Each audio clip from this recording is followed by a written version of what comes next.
My name's Corey Lowry, and I'll be giving an informative speech on respirators and welding and the importance of using a respirator in welding.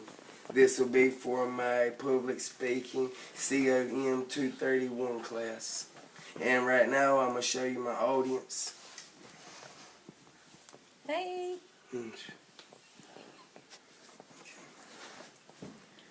I'm going to ask the audience to take a deep breath in through your nose and out through your mouth.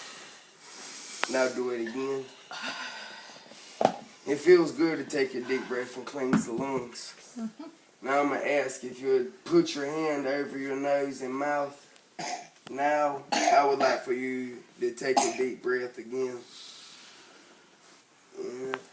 It's not as easy, and your body has to work harder to get all the air in and out.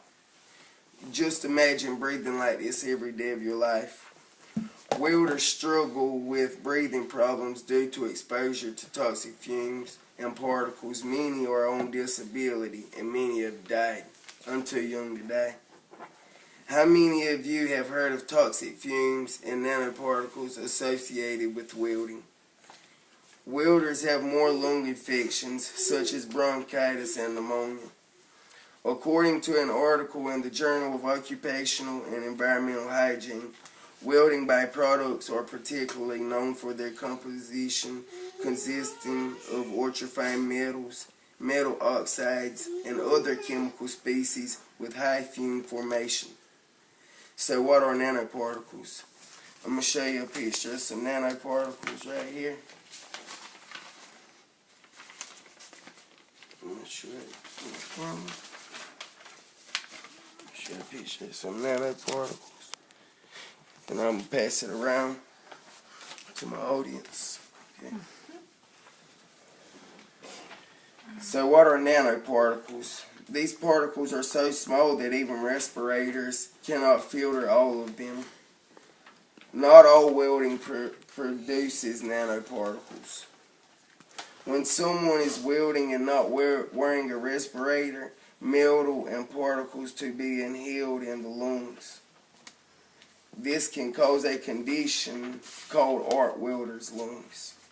Now these two pictures, I'm going to show you a picture of some healthy lungs.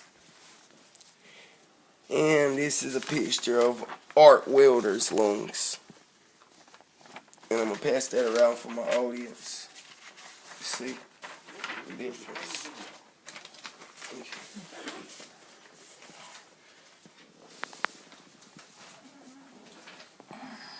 So this is what a picture of healthy lungs look like versus and the other picture would be what the lungs of someone who did not wear a respirator look like.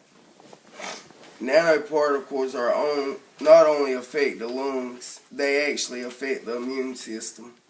This is the life center of the body, so it affects the brain and all the cells in the body.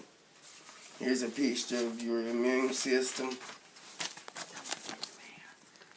And I'm going to also pass that around for my audience to look at. Okay.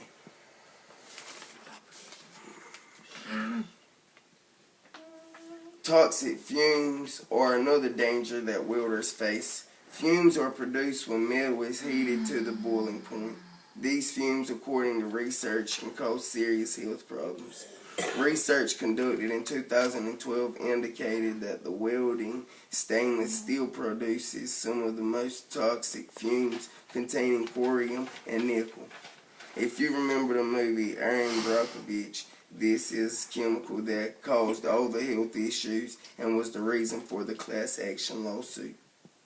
Because these fumes are so dangerous, the Occupational Safety and Health Administration, or OSHA, regulates when respirators must be worn, and when welding stainless steel, OSHA requires respirators to be worn.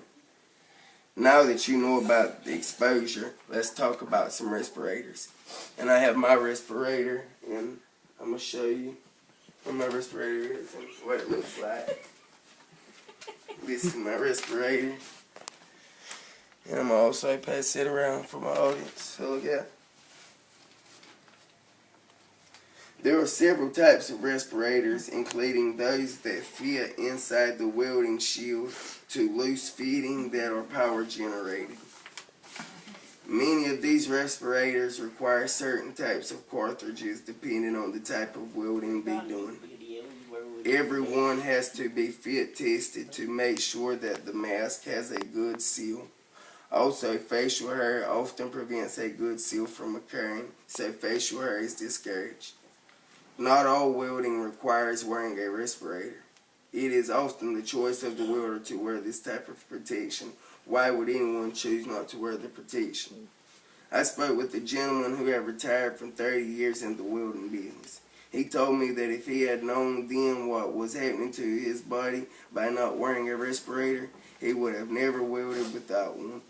Today he wears an oxygen to breathe every day. Respirators can reduce exposure to dangerous fumes and particles when welding.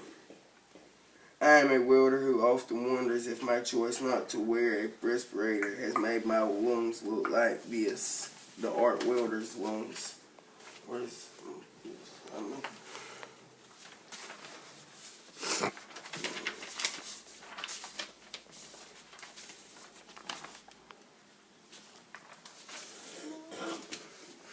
Take a deep breath in and remember how precious your lungs are.